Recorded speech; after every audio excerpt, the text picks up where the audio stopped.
I can't imagine what the last 24 hours have been like for you. First of all, just explain to us, so why were you at Westminster yesterday? We were part of British Lionhearts boxing team who are about to take on Italian Thunder tonight at York Hall. What we normally do is we go and do a community activity, PR event, which was taking place for an hour in the House of Commons. And so, at the moment the attack struck, whereabouts were you precisely? So we were just leaving the exit, which I guess is sort of parallel to where the crash happened.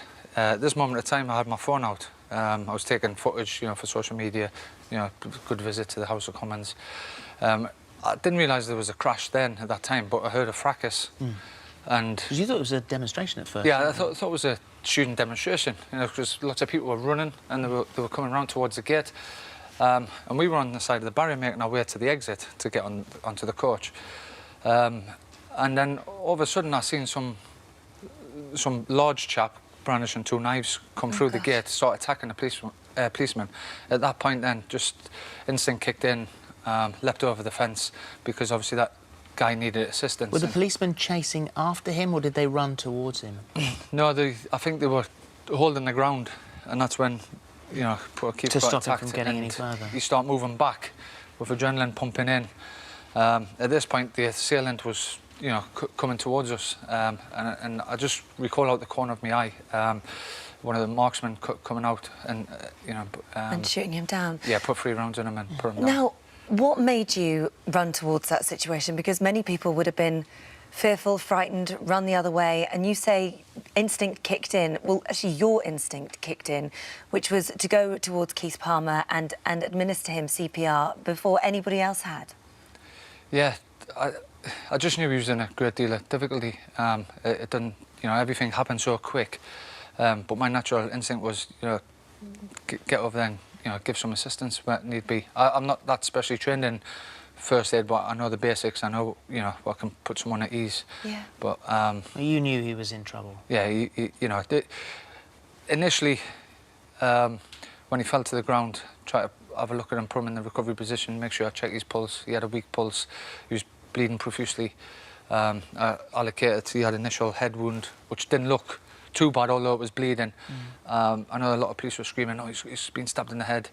But then he had another wound in his arm and another one, which I believe was probably the fatal one, on his rib cage. Yeah. That I put my raincoat underneath, tried to stem the blood as much as I could, and then, but for that moment in time, I've obviously reviewed the footage and the audio I've got on my phone, and which I've given to the police. For about 90 seconds into it, another colleague, not a colleague, another guy called Mike came and joined in. And at this time, there was lots of police around, Keith's colleagues. And maybe three and a half minutes later was when the MP... Tobias Ellwood. Yeah, came in and sort of took over on CPR. And how do you... I mean, you're not a paramedic, you're not trained for this. You were, like you said, you were going along as part of this boxing group. How can you process that in your head and deal with it? Now, when you woke up this morning, you must have had that moment of just clarity where you go, oh, yeah, it's a normal day, and then it must have just hit you what had happened yesterday. To be honest, I'm just carrying on, I think, I'm down here for a job, a GB boxing coach. I've got to look at some boxers for tonight. Maybe tomorrow, the day after, maybe sink in a bit. But yes. I guess I've just finished 22 years in the military, so maybe, I don't know, some of those, I bet that helped, yeah. situations have been... And once the MP, Tobias Ellwood, had started work, did you stay at the scene? Yeah. I actually got up as well because I want to go and have a look at the assailant. Because obviously he was being attended to. But, I mean, the MP, sorry, forget his name, he did a tremendous job. Everyone that was in there done a tremendous job. And I can't really commend the air pilot, the air doctor. Very, very professional, very thorough, and the stuff he went into was maybe a bit too sort of... yes, of course, let's not do that for the family, yeah. But I think...